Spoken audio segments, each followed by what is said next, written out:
2024 সালে এসে যারা আইফোন 13 প্রো ম্যাক্স কেনার চিন্তা ভাবনা করছেন বা যারা অ্যান্ড্রয়েড থেকে অ্যাপেলে শিফট হওয়ার চিন্তা করছেন তাদের জন্য আজকের এই ভিডিওটা অনেক হেল্পফুল অ্যান্ড ইম্পর্টেন্ট। আজকে আমি এক্সপ্লেন করব 2024 সালে এসে এই আইফোন 13 প্রো ম্যাক্স কেনা ঠিক হবে কিনা। সো শুরু করা যাক আজকের ভিডিও। প্রথমে কথা বলি আইফোন 13 প্রো ম্যাক্স এর ডিসপ্লে অ্যান্ড ডিজাইন নিয়ে। আইফোন 13 প্রো ম্যাক্স এই ফোনটাতে 6.7 ইঞ্চের super retina XDR OLED panel ব্যবহার করা হয়েছে উইথ SDR10 সাপোর্টেড, এবং পাশাপাশি অ্যাপেল এই ফোনটাতে সর্বপ্রথম হায়ার রিফ্রেশ রেট সাপোর্ট দিয়েছে, অর্থাৎ এই ফোনটার ডিসপ্লে হচ্ছে 120 হার্টজ এবং iOS কিন্তু অলওয়েজ সুপার স্মুথ হয়ে থাকে। এবং যেহেতু এই ফোনটাতে হায়ার রিফ্রেশ রেট দেওয়া হয়েছে তাহলে চিন্তা করেন এই ফোনটাতে কত স্মুথ হবে। এই ফোনটা আপনি প্রপার ডে লাইটে ইউজ করলেও আপনাকে কোনো প্যারা দিচ্ছে না, কারণ এই ফোনটাতে ডিসপ্লেতে ব্রাইটনেস রয়েছে 1200 নিটস। কিন্তু সমস্যা হচ্ছে এই ফোনটা দেখতে পাচ্ছেন এইখানে একটা বড়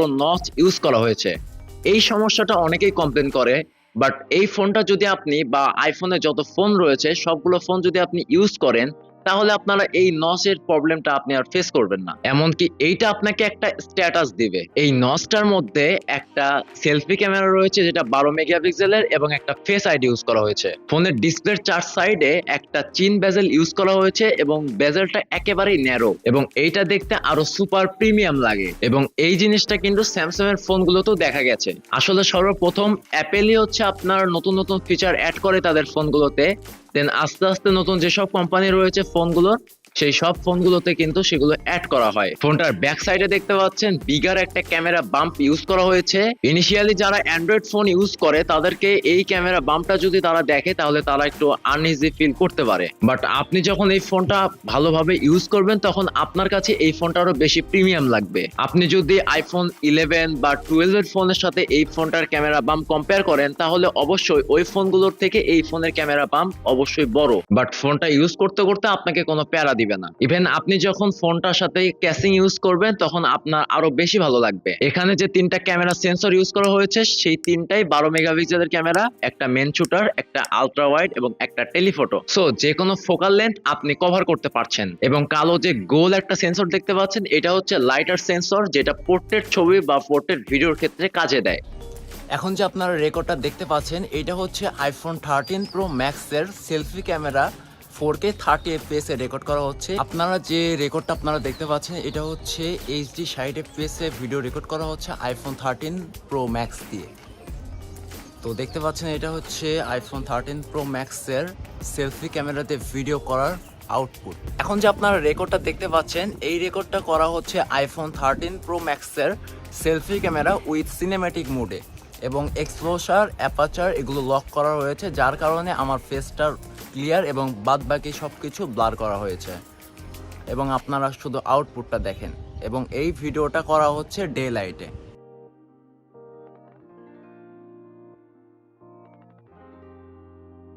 এছাড়াও আপনি যে ফুল ব্যাক সাইডের বডিটা দেখতে পাচ্ছেন সো প্রিমিয়াম লেভেলের, এবং ফোনটার মধ্যে দেখতে পাচ্ছেন অ্যাপেলের একটা লোগো ইউজ করা হয়েছে এবং ফ্রেমটা হচ্ছে স্টিলের। ফোনটার সাইডে যে বেজেল দেখতে পাচ্ছেন এই বেজেলটা হচ্ছে টোটালি গ্লসি ফিনিশ, সো দেখতে অনেকটা প্রিমিয়াম লাগে। ডান পাশে একটা পাওয়ার বাটন দেখতে পাচ্ছেন এবং এখানে একটা অ্যান্টেনা দেওয়া রয়েছে যেহেতু এই ফোনটা ইউএসএ ভেরিয়েন্ট। এবং বাম পাশে আমরা এখানে দেখতে পাচ্ছি একটা মিউট বাটন, একটা ভলিউম প্লাস এবং মাইনাস বাটন অ্যান্ড একটা সিম স্লট, একটা সিম এবং একটা ফিজিক্যাল সিম। ফোনটার নিচে আমরা দেখতে পাচ্ছি একটা লাইটিং পোর্ট রয়েছে যেটা ফাস্ট চার্জিং সাপোর্টেড, এবং ফোনটাতে ডুয়েল স্পিকার ব্যবহার করা হয়েছে উইথ ডলবি ভিশন। আর ফোনটার স্পিকার কোয়ালিটি কিন্তু অনেকটাই ভালো। এই ফোনটার সাউন্ড কোয়ালিটি যদি আপনি লাইভ দেখেন তাহলে আপনি বুঝতে পারবেন ফোনটার সাউন্ড কোয়ালিটিটা কতটা প্রিমিয়াম লেভেলের। আপনারা এখন যে রেকর্ডটা শুনতে পাচ্ছেন এটা হচ্ছে আইফোন 13 প্রো ম্যাক্স এই ফোনটা দিয়ে রেকর্ড করা হচ্ছে। এবং একটা রুমে যে আমরা রেকর্ড করতেছি এইখানে জাস্ট একটা ফ্যান চলতেছে, ওই জন্য হয়তো নয়েজ আসতে পারে, বাট আপনারা দেখেন যে ভয়েস কোয়ালিটি এবং সাউন্ড কোয়ালিটি কতটা প্রিমিয়াম লেভেলের। এবং এই ফোনটার সব থেকে বেশি ভালো লেগেছে আমার যে জিনিসটা সেটা হলো sound quality and video call performance. কারণ অ্যান্ড্রয়েডের থেকে অ্যাপেলের যত ফোন রয়েছে ইভেন আইফোন 13 প্রো ম্যাক্স এই ফোনটাও আপনার যখন সাউন্ড রেকর্ড করতেছেন অথবা সাউন্ড কোয়ালিটি দেখতেছেন অথবা আপনি যখন ভিডিও কলে কথা বলতেছেন তখন আপনি বুঝতে পারবেন যে এটা আসলে পারফরমেন্সটা কোথায় ভালো দিচ্ছে। এমনকি আমি দেখেছি ভয়েস রেকর্ডের ক্ষেত্রেও এই ফোনটা অনেক ভালো একটা পারফর্ম করে।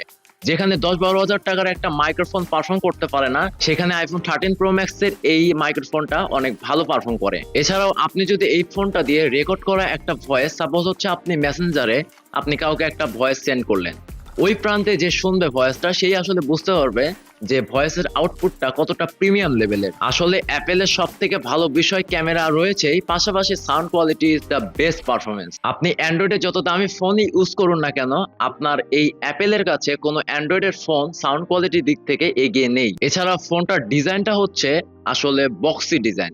এই ডিজাইনটা আসলে কমফোর্ট ফিল আপনার না হলেও এই ডিজাইনটাই আসলে প্রিমিয়াম।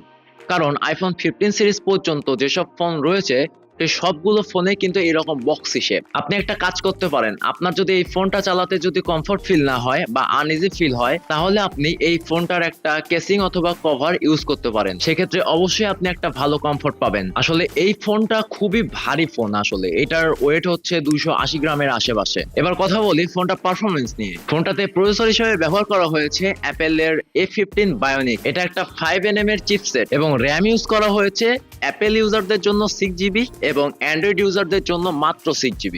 এই মাত্র 6GB বলার একটাই কারণ, সেটা হচ্ছে অ্যান্ড্রয়েডে আপনারা দেখতে পাবেন 6GB, 8GB বা 12GB বা 16GB পর্যন্ত র্যাম হয়, বাট এই ফোনটাতে মাত্র 6GB। কেন? কারণ অ্যাপেল এমনিতেই স্মুথ। আপনি এখানে 6GB র্যাম রয়েছে, আপনি এই 6GB র্যাম ইউজ করে আপনি যেটা বুঝবেন যে অ্যান্ড্রয়েডের 12GBর মতো র্যাম ফিল পাবেন। এবং ফোনটাতে iOS এর লেটেস্ট ভার্সন পেয়ে যাচ্ছেন এবং 2 থেকে 3 বছর পর্যন্ত আপনাকে iOS আপডেট দিবে। আপনি কি করবেন?